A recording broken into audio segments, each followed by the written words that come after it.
we're going to be reviewing Dalek Universe 1, as you saw in the title, thumbnail and everything of this video. But I'm not gonna explain my absence, because that would drag on too long. Let's just say I had too much schoolwork and I get very creatively drained that way. So yes, review time. So we start with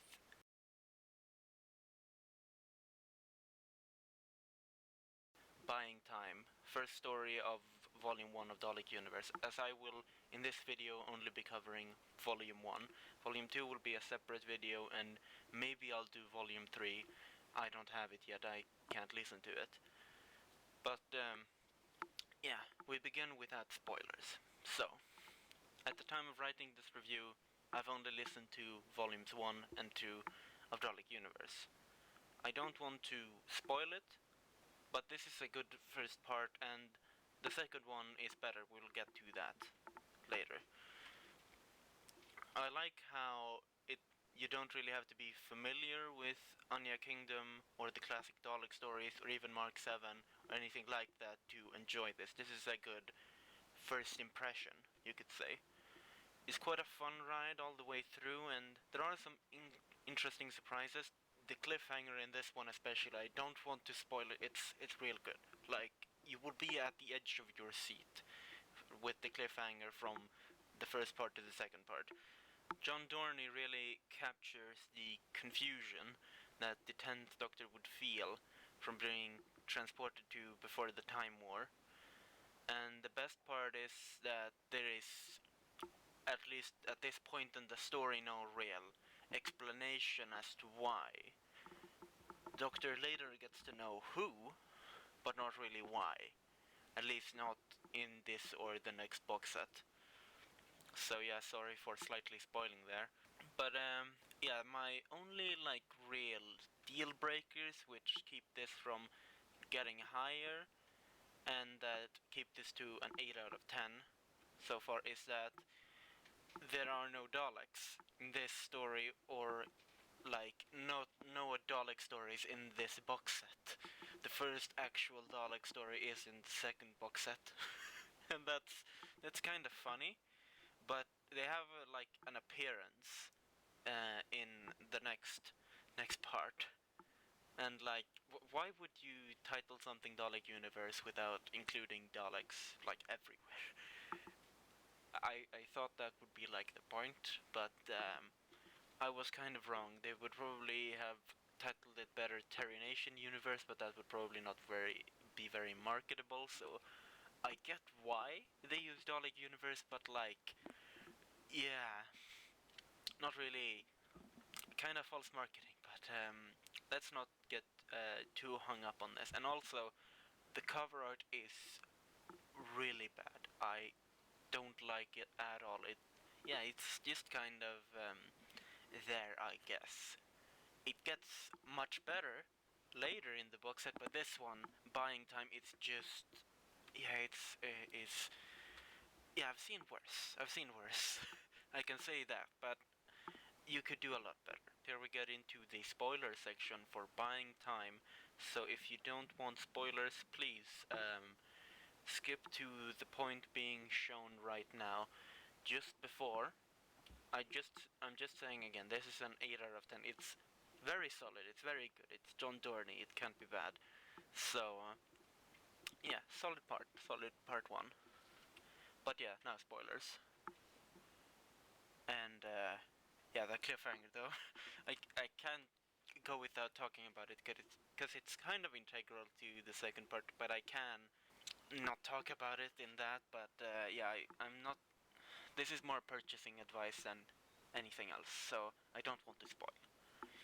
So at the end of this part, the Doctor quote-unquote regenerates into a female incarnation, which I thought was going to lead into some kind of Unbound story for part 2, where the Doctor tries to stitch back together how things are supposed to go, and so that he doesn't regenerate at that point.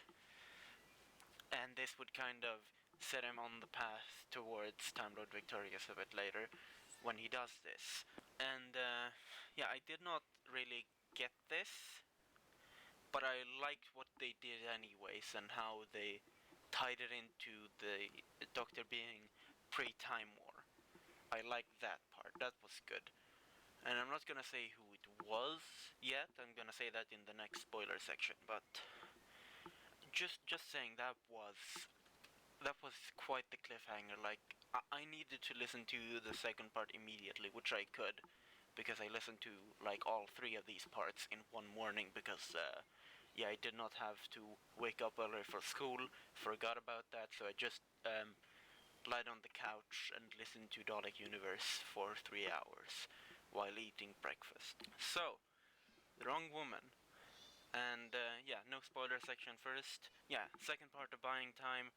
Now with gorgeous, very good cover art. I love that. Like it's also better paced here, and the new Doctor we have here is interesting, a bit annoying, but interesting, as we can say. But I'll begin with talking more about the cover because I really like it. It really conveys the story very well without spoiling both this story and the cliffhanger to the last story at all. So good. I had it for my PC's background for about a month. Yeah, I don't have it anymore. Now it's a pick from Force Dalek, so thank you, Force. Very nice. The music also in this is quite superb as well. It is there in the kind of middle parts when we kind of transition between scenes, between perspectives of what's happening and between the two groups that they separate into at the beginning. And yeah, it was so good. Howard Carter is really just, I really like him when he does music because it's just so good. Like I wouldn't imagine listening to it outside of listening to my Doctor Who, obviously, but like when I hear it, it's just like real good. I really like it. The performances were also, I would say, very pretty good. Tennant is a bit shaky in the beginning. There is kind of a reason for this, but yeah, we'll talk about that in the spoiler section. Yeah, but the real highlight, I would say, is Mark Gatiss as the villain. He was really good. I think it was Doctor or Professor or CEO Sheldrake. But yeah, you kind of feel for him at the end. That ending is what elevates this to a 9. It's not a 10. It's not a 10 yet, because Tennant doesn't get any 10s except if it's like really good. I don't like I can give out 9s and 8s pretty easily, but 10s is where I draw the line. That means it's audio kino is what I would say, at least in this context. And 11 out of 10 is I love this story and I would not be able to live without it, which is why I probably have it on CD. If I don't, then download. Totally not piracy. And the episode is also quite replayable because it's like real fast and consistent in the pace. So you just kind of not really run through it, that would be too fast, but you kind of jog through it. So it's fast, but you don't feel like it's too fast. At least that's how I feel. And John Dorney really knows how to write something so that it kind of seems boring when you just present the concept, but when you actually listen to it and read the script, it's much better. Like he really knows how to inject character and funness and energy into the most boring things. He can make probably, I think, English Way of Death better. I haven't listened to that one yet, and yeah, he does like he does adapt it, but yeah, it's still so slow. I haven't been able to finish it because of that. So yeah, this is also as good as this box set gets, which is kind of sad. But yeah, it's still great beginning to a pretty great series, at least from what I've listened, which is volume 1 and 2, which, would say pretty great overall. So yeah, spoilers again, okay? This is a 9 out of 10 from me, 9 out of 10. But spoilers from this point on. skipped this, no spoilers. So yeah, finally I can talk about the more plot and ending in more better terms, I would say. But in simple terms, the plot is that the Doctor, Anya, and Mark want to turn off Sheldrake Industries' commercial time machine before it breaks the fabric of time itself because tourists. It turns out that the new Doctor we had from the last cliffhanger is actually the meddling monk, or more than none because female, with a perception filter.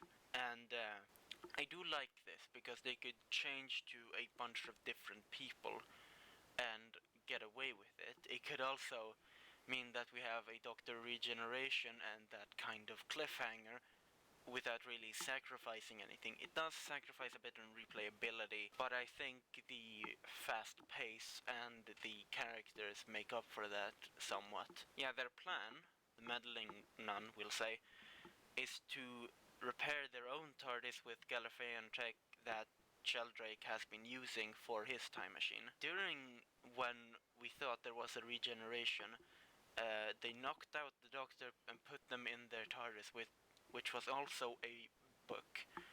How does this work?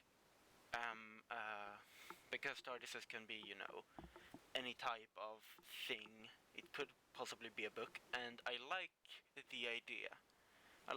It's kind of genius because, yeah, it's very portable, and yeah, it's much better to carry around with you so we don't have those times when, for example, the TARDIS is floating out in space, like Voyage of the Damned, for example. It kind of makes it easier for the Time Lord using it, but also cheats us out of a bit of tension sometimes. And it's smart, but, nothing more. Also that the Doctor wants to go back to Gallifrey to warn them about, like, the Time War and try to prevent it from happening but not being able, because if he did, then fabric of time breaking, la-di-da and everything. But still, like, it makes me kind of sad. Like, he meets one of his own people and they turn out to be evil again. Yeah, 9 out of 10. Really like this one, and yeah, cover art real good. So yeah, let's continue to the third and final story, The House of Kingdom, which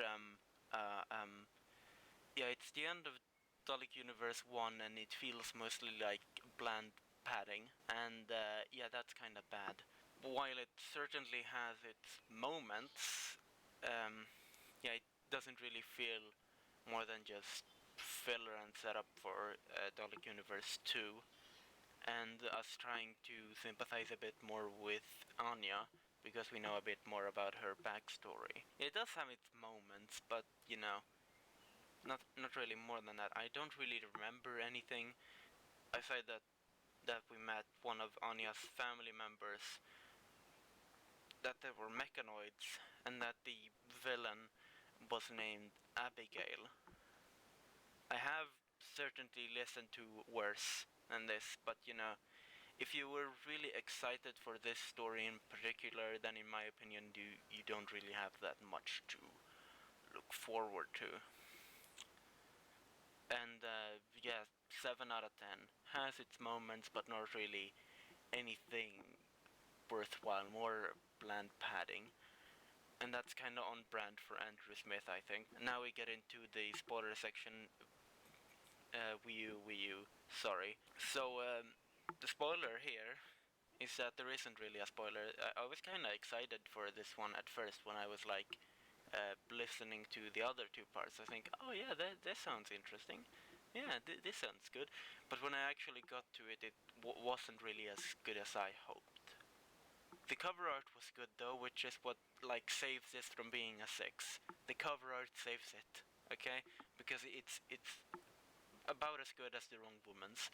It's again like real good. I really liked it. But now we get to the overall portion. Overall, what do I think? Should you get this or should you not? Overall, I think it's a good starter set if you're new to Big Finish or you like David Tennant and haven't got anything else to listen to. But overall, I do recommend it. It is a good start for both this box set series of 3 and as just Big Finish in general. Yeah, I would say recommend this 8 out of 10, and it's good. It's good. But you know, it won't really blow your mind that much.